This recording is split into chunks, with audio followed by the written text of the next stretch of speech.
দর্শক, আমি এখন পেঁয়াজ ভাজা করতেছি। আমার এখন রান্না করা লাগবে। এই যে মুরগি, কক মুরগি দুইটা আনছে, অনেক মেহমান। এখন আমি আগে পেঁয়াজটা লাল করে নিব। এর ভিতরে আলু ভেজে নিব। মাংস হতে তো বেশি সময় লাগবে না, ম্যারিনেট করে রাখছি আধা ঘন্টা সব মশলা দিয়ে। এখন আলুটা এর ভিতরে ভেজে নিব। আলুটা ভেজে না নিলে মুরগির মাংস তো মজা লাগবে না। আলু ভেজে নিলে যে কোনো কিছুর ভিতরে আলু ভেজে নিলেই মজা লাগে। আপনারা যে রান্না করেন তারা তো জানেনি। আমি এর ভিতরে আলুটা ভেজে নিই। দর্শকের ভিতরে আমি দিব একটু লবণ, দিব একটু হলুদের গুঁড়ি। নাহলে মনে করেন আলুটা একদম সাদা সাদা লাগে। একটু হলুদের গুঁড়ি দিলাম যাতে সাদা না লাগে।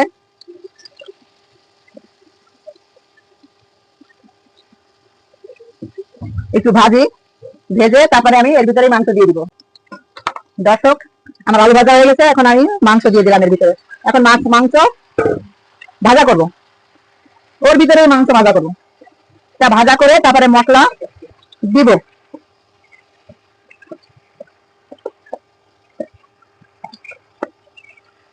দর্শক, আমি মাংসটা ভাজতে থাকি। লাগবে তো অনেক সময় ভাজতে।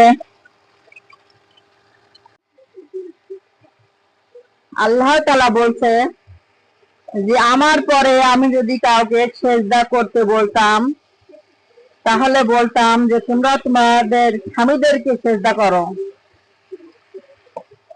স্বামীরা অনেক মূল্যবান, এদেরকে সেবা করা, এদেরকে ভালোবাসা। আল্লাহ যেমন আমাদের দুনিয়ায় বান্দি হিসাবে পাঠিয়েছে, আমাদেরকেও ঠিক স্বামীর খেদমত করার জন্য বান্দি হিসেবে পাঠিয়েছে, কিন্তু না স্ত্রীর মর্যাদা দিয়ে।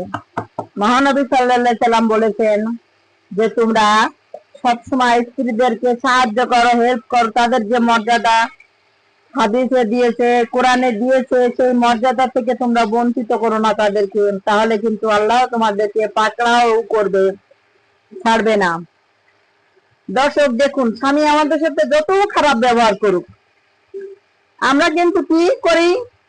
ঠিকই রাত্রিবেলা যখন রাত্রে স্বামী এসে মাথার পরে যত মারুক কাঁদুক গালাগালি করুক, রাত্রে এসে যখন এসে মাথার পরে হাত দেয় যে রাগ করো না লক্ষ্মীটি, আমার আগের বার সময় আমি এগুলো বলছিলাম, আমি আমি ভুলে গিয়েছি, তুমিও ভুলে যাও। দেখেন, আমরা কিন্তু একটু দেরি করি না, সাথে সাথে আমরা ভুলে যাই। আবার স্বামী স্ত্রী মিলেমিশে কি সুন্দর থাকি, মিল মহব্বত করে।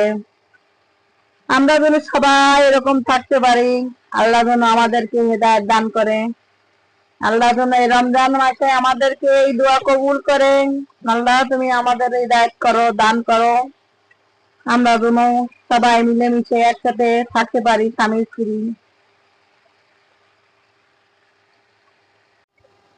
আমি এখন ব্যালেন্স করে লবণ দিব। লবণ আগে দিয়েছি, এখন দিব গরম মানে এলাচ, দারচিনি, শুকনো মুরগির গুঁড়ি 1 চামচ, রাঁধুনি মশলা, মুরগির মাংস 2 চামচ। এখন দিব রসুন 2 চামচ, রসুন বাটা। আমি কিন্তু সব বাটা খাই। এবার পেঁয়াজ বাটা 2 চামচ, পেঁয়াজটা ভেজে দিয়েছি। পেঁয়াজ বাটা 2 চামচ, অনেক মুরগির তরকারি বেশি। আদা বাটা 1 চামচ, একটু বেশি দিলাম। এখন এতে কষবো ঠিক মতো। আগে মুরগিটা ভেজে নিয়েছি ভালোভাবে কড়াইয়ের ভিতরে দিয়ে। মুরগি আলু তো আগে ভাজছি, দর্শক দেখছেন। তারপরে আবার মুরগির মাংসটা দিয়ে ভাজছি। মজাটা তো এমনি হয় না, মজাটা করা লাগে পার্ট টু পার্ট, সুন্দর মতো করে। একে টাইম নিয়ে রান্না করা লাগে দর্শক, তারপরে সুন্দর হয়। একে এখন ভুনা করব। আমার মাংস ভুনা হয়ে গিয়েছে। এখন আমি একটু ঝোল দিব। একটু ঝোল না দিলে তো হয় না, ভাত তো খাওয়াই লাগবে দর্শক। এখন একটু ঝোল দিলাম। একটু ঝোল না দিলে তো হয় না। মুরগি বলে একটু ঝোল দে, নয় আমাকে দিয়ে খাবি কি? তাহলে তো ভাতও দুটো খাবি, কি দিয়ে খাবি? একটু ঝোল টোল না হলে খালি মাংস দিয়ে কি খাওয়া যায়? ওই কিছু শুধু চিকেন পাকোড়া যে নান দিয়ে খেয়ে নিলি, এটা তো ভাত দিয়ে খাওয়া লাগবে। আর একটু পানি দিই, কেননা পানিটা শুকায় গেলে এতটুকু থাকবে। এখন এটা হতে থাক, আমি মাছটা এখন ভর্তা করবো। দর্শক, এখন আমি নামানোর সময় একটা মশলা দিব। এটা আমার পেঁয়াজ, তারপরে এলাচ, রসুন আর জিরা ভেজে ভেজে রাখছিলাম। এটা এখন দিয়ে দেবো ভিতরে। মুরগির মাংস এই মশলাটা অনেক মজা হয়।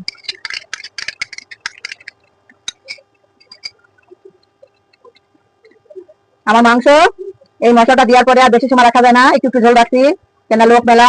এখন যদি একটু ঝোল না রাখি তাহলে তো মনে করেন কি যে ভাতটা খাবো কি দিয়ে, খেতে তো হবে। এখন আমি এখন এটা ঢেকে দেবো, এর এই ঘ্রাণটা ফ্লেভারটা যাতে ভিতরে থাকে, এটা আমি এখন ঢেকে দেবো। আমার রান্না শেষ। আল্লাহ হাফেজ।